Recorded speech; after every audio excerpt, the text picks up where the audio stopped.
가정의 달에 계속 이 가정에 대해서 제가 하나님 말씀을 전하고 있습니다.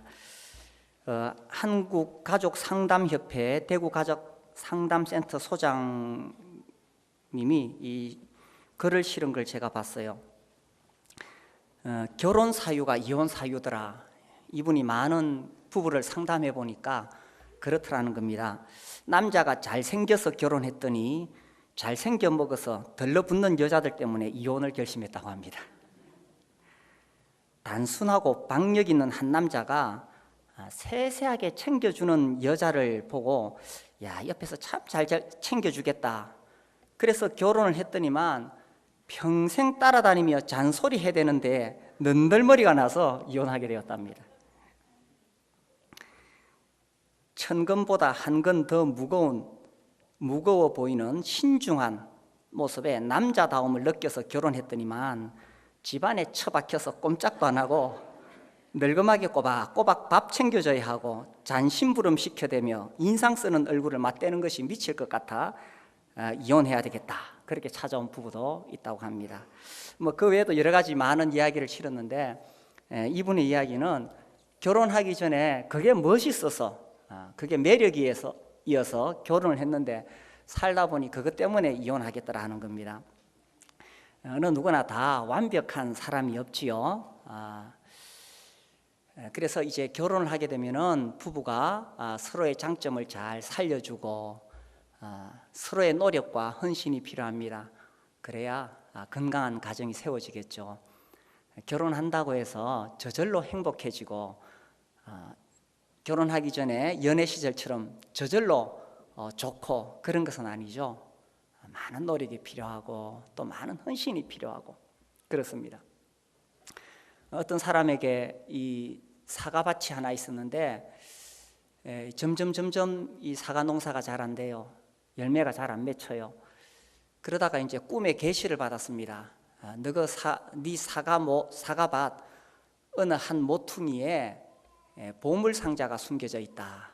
그걸 찾아서 팔아가지고 부자가 되거라. 이 사람이 잠이 깨자마자 새벽부터 달려가가지고 이제 사과밭을 헤매기 시작했습니다. 어디에 묻혀 있는지 모르니까 괭이를 가지고 온 밭을 다 뒤집었어요.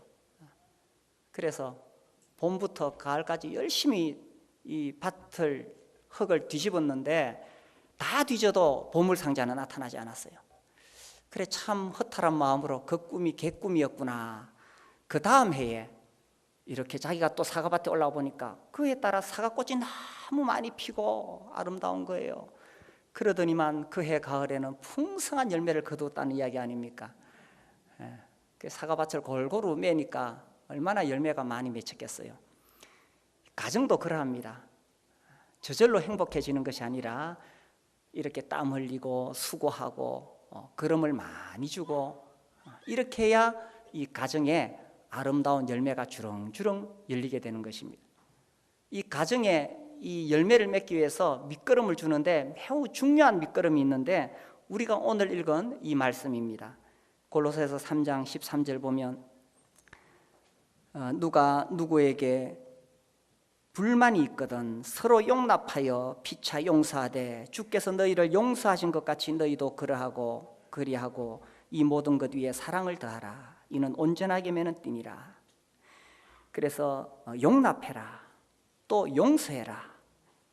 주님이 너희를 용서하신 것 같이 너희도 용서해라. 그리고 이 위에 사랑을 더해라. 이렇게 계속 용납과 용서와 사랑의 밑거름을 계속 줘야 그래야 이 가정의 사과밭에 열매가 주렁주렁 열리는 거예요. 가만히 있어서 저절로 되는 것이 아니라는 겁니다. 그래서 우리 교회에 여러 가정들이 있는데 이 가정들에 정말 이 열매가 주렁주렁 맺히도록 우리가 오늘 하나님 말씀을 한번 찾아보려고 합니다. 제가 먼저 우리 자녀들에게 한번 이런 이야기를 하고 싶어요. 여기 우리 중고등부 학생들이 주로 앉아 있습니다. 누가 누구에게 불만이 있거든.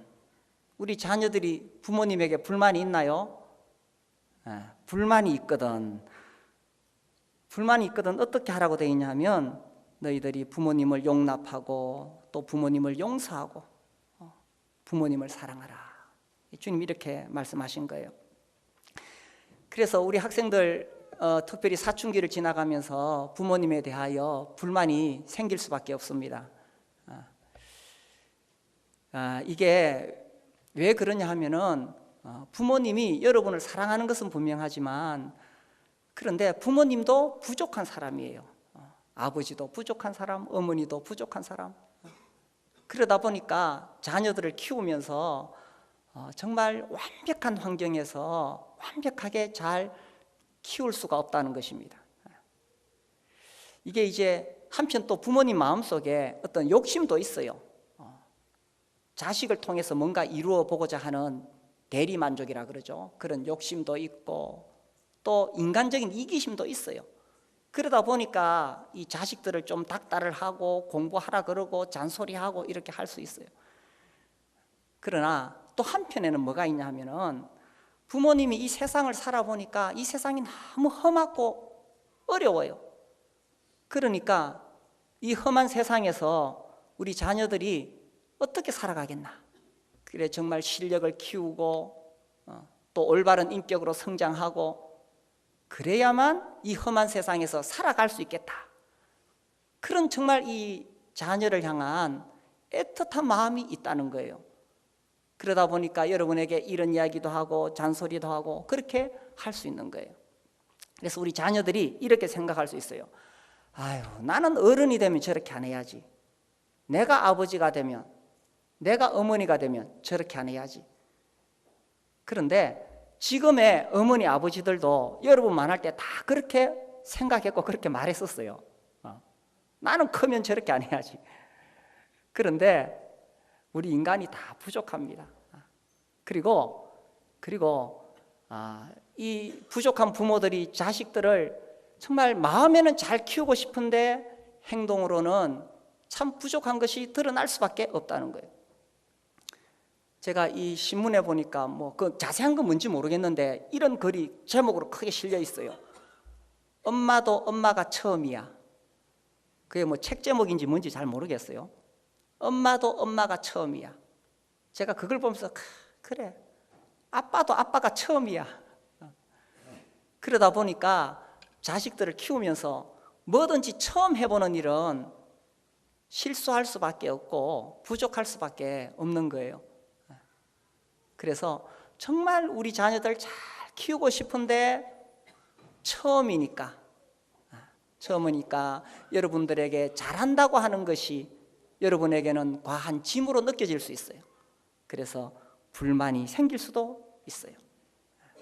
그래서 우리 자녀들도 여기 하나님 말씀에 누가 누구에게 불만이 있거든, 그래서 혹 여러분 마음속에 아유, 우리 아버지는 왜 저럴까, 우리 어머니는 왜 저럴까, 혹 불만이 있거든, 용납하고 그래, 우리 아버지도 완벽한 사람이 아니니까 저렇지, 또 용서하고 여러분들을 나무라다 보면은 부모님도 제 성질에 못 이겨서 막 화도 낼 수 있고 소리도 지를 수 있어요. 여러분이 용서하고 그리고 부모님을 사랑하라는 겁니다. 그리고요, 또 우리 부모님들이 우리 자녀들에게 많은 이야기를 해줘요. 그런 이야기들 잔소리로 흘려 듣지 말고 그래도 부모님이 나한테 뭔가 해주시는 저 이야기가 무슨 뜻일까 가만히 잘 새겨들을 수 있게 되기를 바라요. 우리 잠언 말씀을 볼까요? 잠언 6장 20절에 보면 이 잠언에는 특별히 내 아들아, 내 아들아 이런 표현이 많이 나와요. 부모의 입장에서 내 어린 아들 보니까 정말 내 어린 아들이 잘 자라기를 바라는 마음으로 많은 이야기를 하고 있어요. 그 중에서 특별히 6장 20절 보면 내 아들아, 네 아비의 명령을 지키며 네 어미의 법을 떠나지 말고 그것을 항상 내 마음에 새기며 내 목에 매라. 그래서 아버지가 하시는 말씀, 어머니가 하시는 말씀 흘려듣지 말고 그것을 잘 새겨들으라는 거예요. 그래서 이 부모된 입장에서는 자식들을 키우면서 여러분이 정말 지금 중요한 시기거든요. 육체가 잘 건강하게 자라가야 돼요. 그 육체가 잘 자라가야 되는데 막 담배 피고 이러면 어떻게 되겠어요? 물론 우리 학생들 중에는 아무도 담배 안 피죠. 여러분이 잘 자라가야 되는데 막 음식도 막 안 좋은 음식 막 먹으면 어떻게 되겠어요? 그러니까 부모님이 잔소리하는 거예요. 좋은 음식 먹으라고. 그리고 또 우리 특히 중고등부 시절에는 이 정신이 자라가는, 그리고 자기 정체성을 찾아가는 그 시기인데, 정신적으로도 여러분이 정말 좋은 것을 받아들여야 돼요. 그래서 여러분이 뭐 컴퓨터 완전히 담쌓고 스마트폰 완전히 담쌓고 그렇게 살 수는 없을 거예요. 그러나 시간을 정해서 절제하고 자기를 잘 훈련시키고, 그렇지 않고 컴퓨터 게임에 빠져가지고 계속 시간 보내고 그러다 보니까 음란한 사이트에 들어가가지고 이상한 거 보고 이렇게 하면 여러분이 지금 한창 자라야 할 이 나이에 이 정신이 온전하게 건강하게 자라갈 수가 없는 거예요. 자, 뭐 담배는 모든 사람에게 다 해롭죠. 해롭지만 그래도 어른들보다는 아직 성장 과정에 있는 청소년들에게 더 해로운 거예요. 이런 그 컴퓨터에 있는 여러 가지 막 그런 선정적인 것, 파괴적인 것, 이런 것도 모든 사람에게 다 해롭지만 특별히 여러분에게 더 해로운 거예요. 그래서 어머니나 아버지는 이런 악한 것들로부터 오염될까 봐서 그래서 여러분에게 그런 이야기를 하는 거예요.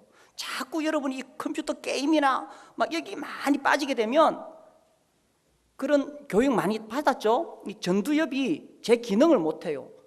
충동적인 사람으로 변해요.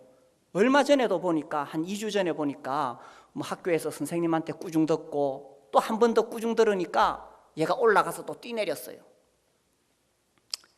이게 이 어떤 인내심, 절제심, 이렇게 생각하는 거, 이런 게 사라져요.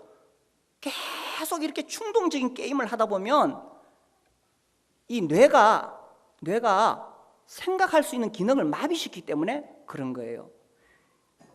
그 실리콘밸리에 이 발도르프라는 초등학교가 그 한가운데 있는데, 그 초등학교의 부모님이 거의 대부분이 구글, 야후, 뭐 애플 이런 데 다 그런 곳에서 일하는 부모님들이에요. 그러니까 최첨단 디지털 문명을 만들어가는 사람들이죠. 그런데 그 학교에 가보면은 디지털 기기가 하나도 없어요. 컴퓨터 한 대도 없어요. 이런 빔 프로젝터 이런 것도 하나도 없어요. 아주 구식으로 칠판 갖다 놓고 이 분필로 공부하고 책 보고 그렇게 하는 거예요. 그 사람들이 알아요. 어려서부터 이 디지털 문명에 너무 이렇게 가까이 가게 되면 사람이 창의력이 파괴되고 바보 되는 거예요. 그래서 자기 자식들은 그런데 안 보내고 자기들은 재밌는 게임 만들어가지고 자꾸 팔아먹는 거예요. 이 스마트폰 있죠. 스마트폰 예를 들어 하나 만드는데 100원이다. 100원이다 그러면 그 중에 부품값이 30원이에요. 그럼 나머지 70원의 이윤이 있는데, 이 70원 중에서 이것을 만들어내는 기술값이 65원, 만들어내면 그거 조립하는 게 5원이에요. 그래서 계속 게임하고 스마트폰에 빠져 있으면은 이 창의력이 마비되기 때문에 나중에 크면 뭐 하느냐 하면 그거 조립하는 일을 해야 돼요. 5원짜리 인생 되는 거예요. 우리 부모님들은 이런 거 많이 들으니까 어떻게든 우리 자녀들이 이런 데 빠지지 않도록 그래서 잔소리하는 거예요. 우리 학생들은 이제 컴퓨터 게임을 하거나 혹은 스마트폰을 하거나 할 때 시간을 잘 정해놓고 할 수 있으면 여러분 다 투지폰으로 바꾸세요. 그래, 우리 성서 행복한 교회 학생들은 자랑스럽게 투지폰을 들고 다니세요.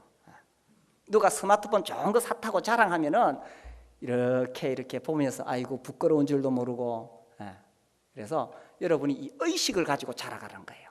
그래서 이 부모님들이 어쨌든 여러분이 바르게 자라기를 바라니까 이런 소리 저런 소리 잔소리 할 때에 우리 학생들이 그걸 잘 새겨듣고, 비록 부모님들이 부족하지만 이 세상에서 가장 여러분 인생에 책임져주고 사랑해주고 마지막까지 함께 할 사람은 누구겠어요? 여러분 사귀는 여자친구 아니에요. 여자친구 있는 사람은 부끄러운 줄 아세요? 몇 살부터 연애하라고요? 24살까지. 지금 중학생이 고등학생이 여자친구 있다고 자랑하는 것은 참 부끄러운 거예요. 그래서 최소한 우리 교회 학생들은 정말 이런 의식을 가지고 그렇게 자라가기를 바라요. 그래서 우리 부모님들이 여러분을 정말 마지막까지 여러분의 인생에 끝까지 함께 할 사람들은 부모님이에요. 그래서 오히려 부모님을 기쁘게 하고 즐겁게 하고, 우리 잠언 23장 한번 볼까요? 그 뒤에 잠언 23장 25절.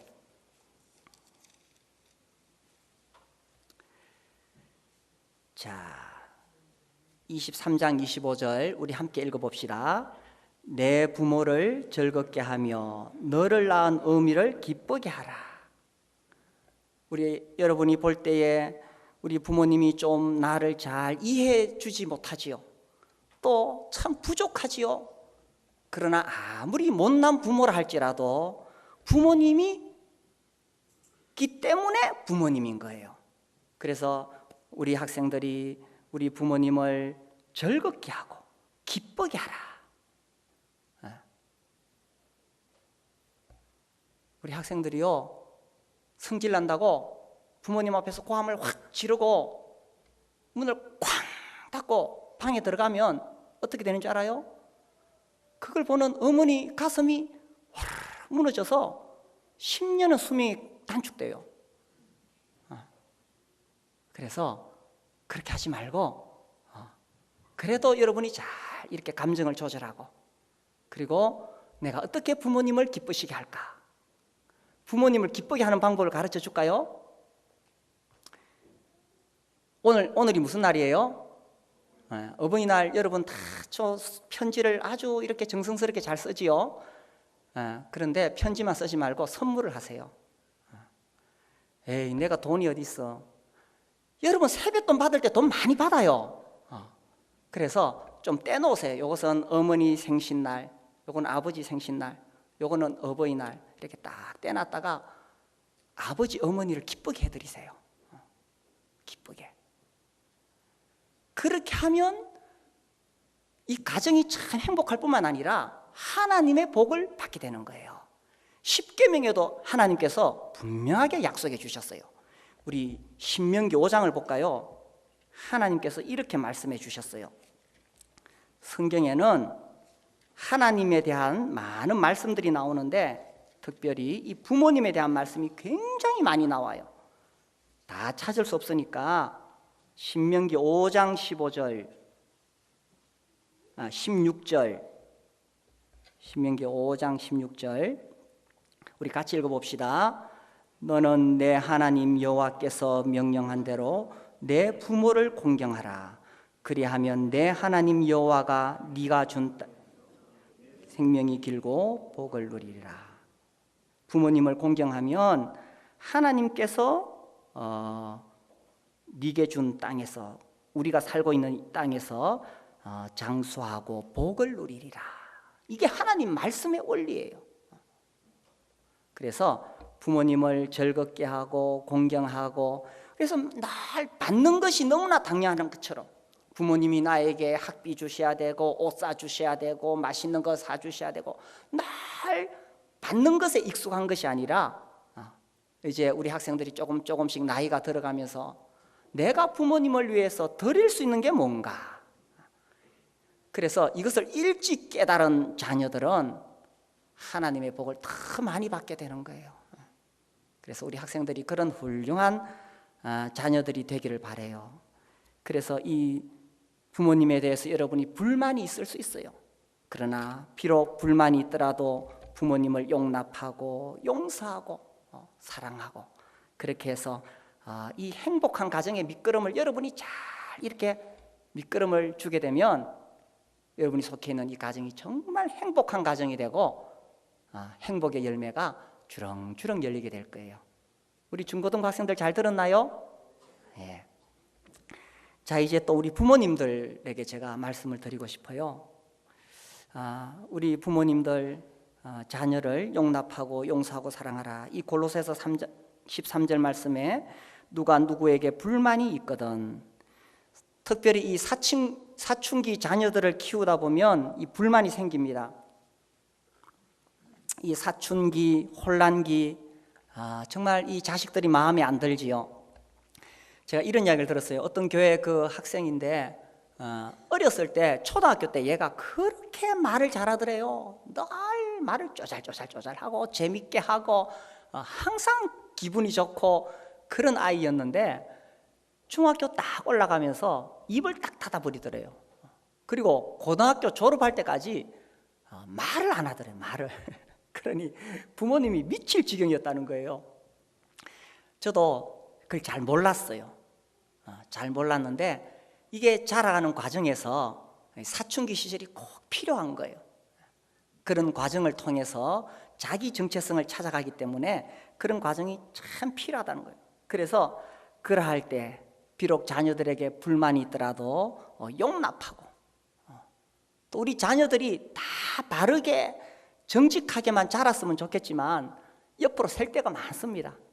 그럴지라도 용서하고, 그리고 사랑하는 거야 뭐 변치 않죠. 우리 자녀들을 사랑하는 부모님 마음이야 변치 않지만 용납하고 용서해 주라고 말씀하고 있습니다.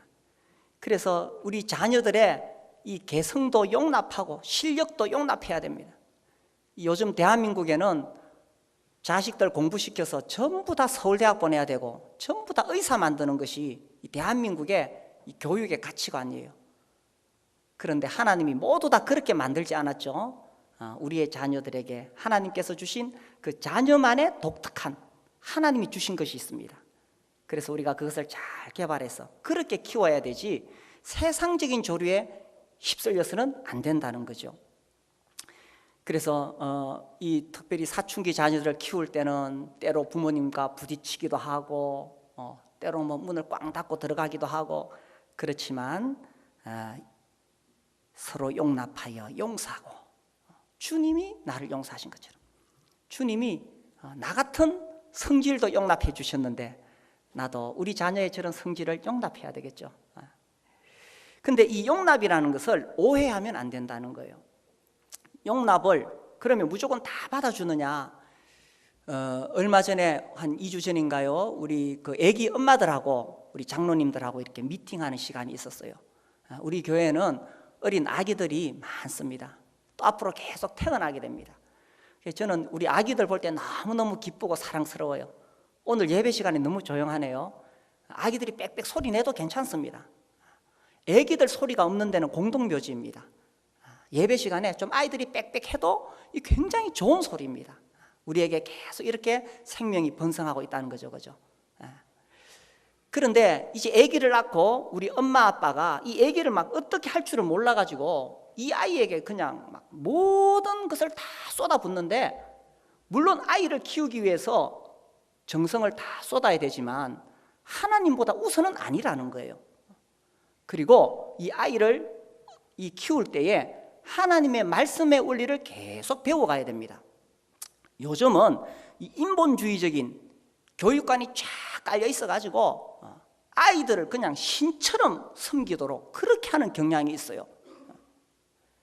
우리 잠언 말씀 봅시다. 이 잠언 13장에 보면 오늘날 현대인들이 절대로 받아들일 수 없는 말씀이 있어요. 잠언 13장에 보시면은 오늘날 이 현대 교육가들은 이런 말씀 안 받아요. 13장 24절 여기 보면 매를 아끼는 자는 그의 자식을 미워함이라. 자식을 사랑하는 자는 건실히 징계하느니라. 매를 대지 않은 것은 자식을 미워하는 것이라고 되어 있어요.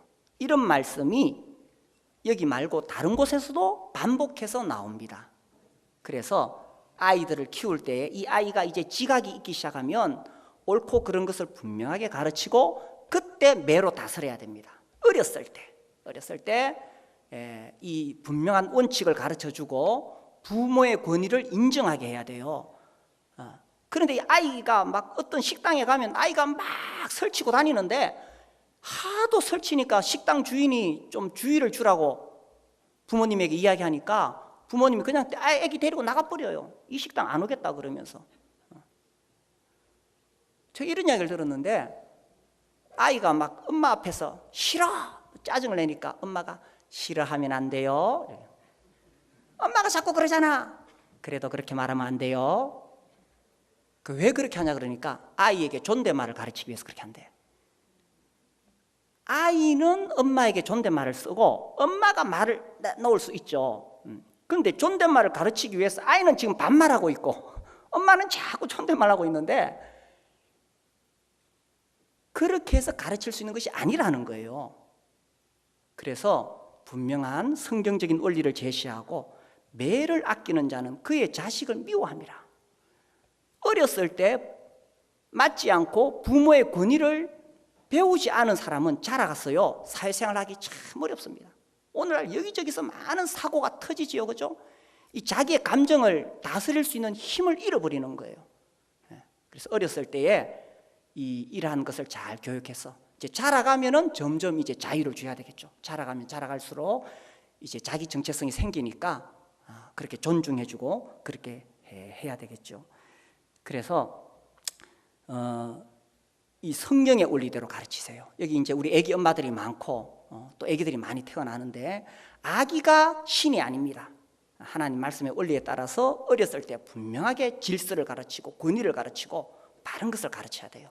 매를 대고 그리고 자라가면서는 이제 자유를 주고. 사실 이 자녀를 키우는 부모 입장에서 참 우리 자식이 어떻게 될까 늘 노심초사하는 마음이 있습니다. 그럴 때에 우리에게 참 위로가 되는 말씀이 잠언 14장 26절에 나옵니다. 26절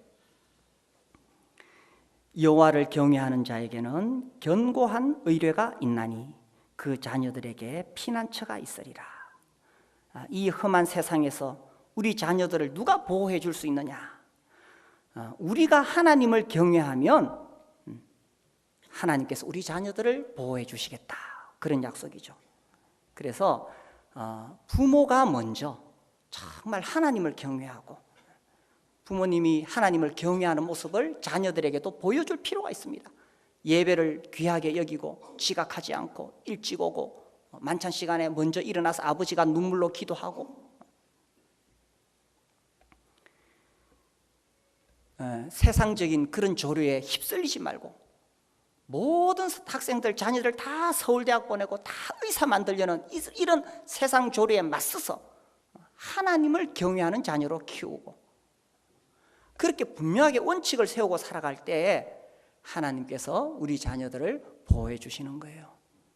세상의 이 조류에 휩쓸리지 말고 우리 자녀들이 교회 안에서 자라도록 이 교회 공동체를 우리가 더 사랑하고 이 교회 공동체를 굳게 하고 지난 목요일 저녁에 우리 그 학생들이 풋살 하러 저녁에 늦게 모였어요. 저녁 9시에 모였는데 사실 저는 처음으로 가봤어요. 참 미안했는데 제가 그걸 보면서 우리 아버지들이 좀 번갈아 가면서 여기 와서 아이들 좀 태워주고 또 같이 운동도 하고 그렇게 하면 참 좋겠다.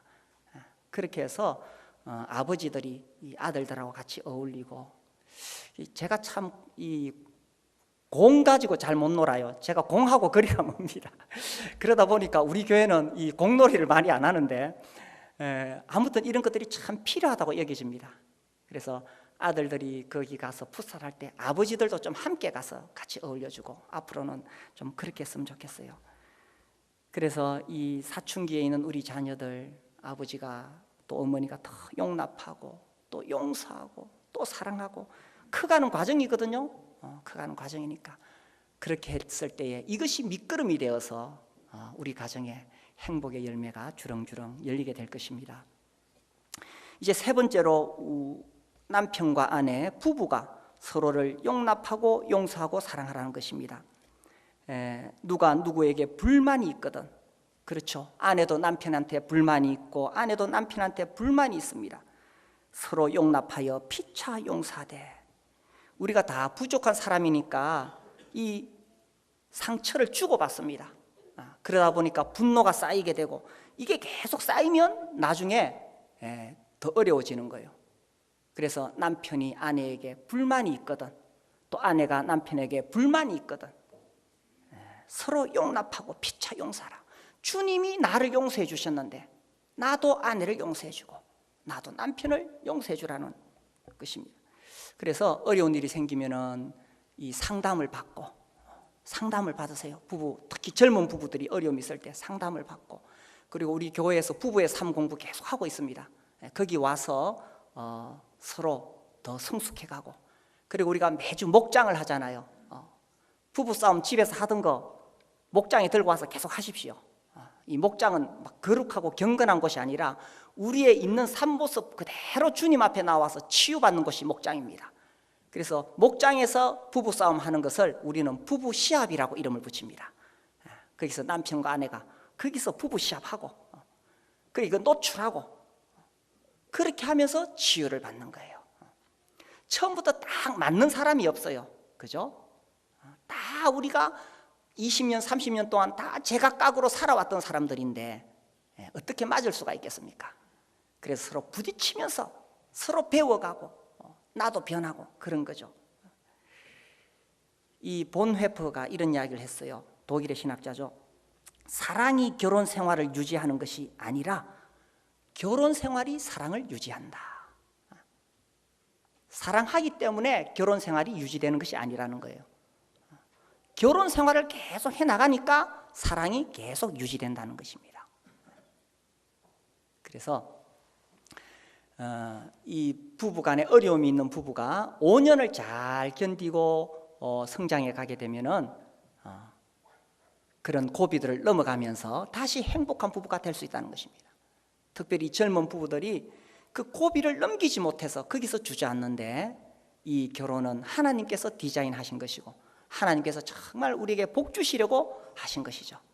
그래서 이 남편과 아내가 서로 불만이 있거든 서로 용납하고 용서하고 사랑함으로 그렇게 해서 이 가정을 세워가는 것입니다. 이 결혼이라는 것은 단순히 인간적인 만남이 아니죠. 하나님께서 만나게 하신 것이고 하나님께서 복 주신 것입니다. 그래서 우리가 서약을 합니다. 결혼 서약. 이 서약은 계약하고는 다르죠.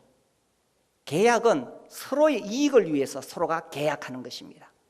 그래서 이 서로에게 채워지지 않으면 이 계약이 깨어질 수 있는 것입니다. 그런데 결혼은 계약이 아니라 서약입니다. 서로에 대한 서약이고 하객들을 향한 서약이고, 그러나 더 중요한 것은 결혼은 하나님 앞에서의 서약입니다. 저는 이런 결혼식을 보니까 별로 마음에 안 들어요. 요즘은 뭐 사회자도 어떤 경우에는 없고 뭐 주례자도 없고, 이 결혼할 사람 그 남녀가 같이 손을 잡고 나와가지고 둘이서 다 진행하더라고요. 둘이서 서로 뭐 이렇게 뭐 주고받고 뭐 끝내더라고요. 주례자가 없어요. 저는 그것이 그렇게 바람직하지 않다고 생각합니다. 주례자는 하나님을 대신해서 하나님의 말씀으로 두 사람을 엮어주고 결혼을 선언하는 거예요. 하나님의 대리인으로서. 그래서 두 사람이 서약하는 것이 서로 이렇게 하는 계약이 아니라 하나님 앞에서의 서약이 돼야 되는 거예요. 그래서 하나님 앞에서 서약할 때 더 책임 있고 또 하나님께서 그 가정을 지켜주시고 보호해 주신다는 거예요. 결혼은 인간적인 만남의 계약이 아니라 하나님 앞에서의 서약이라는 것입니다. 그래서 남자가 부모를 떠나 그의 아내와 합하여 한 몸을 이룰지로다. 서로가 한 몸이기 때문에 불만이 있거든 서로 용납하여 피차 용서하고, 주께서 나를 용서하신 것처럼 나도 아내를 용서하고 남편도 아내도 남편을 용서하고 그런 거죠. 그래서 이렇게 용납하고 용서하고 사랑하고 이런 밑거름을 많이 주게 되면 이런 가정에는 행복의 열매가 주렁주렁 열리게 될 것입니다. 우리 자녀들 부모님에 대하여 용납하고 용서하고 사랑하는 밑거름을 많이 주시길 바랍니다. 또 우리 부모님들도 자녀들 향해서 마음에 안 들 때가 많이 있지만 좀 더 느긋한 마음을 가지고 주님이 나도 받아주셨는데 그렇게 기다리시고 용납하고 용서하고, 특별히 이 부부간에 남편과 아내가 용납하고 용서하고 사랑하게 된다면 우리의 가정에 이 행복의 열매가 주렁주렁 열리게 될 것입니다. 우리 함께 일어나서 우리의 가정을 위해서 주님 앞에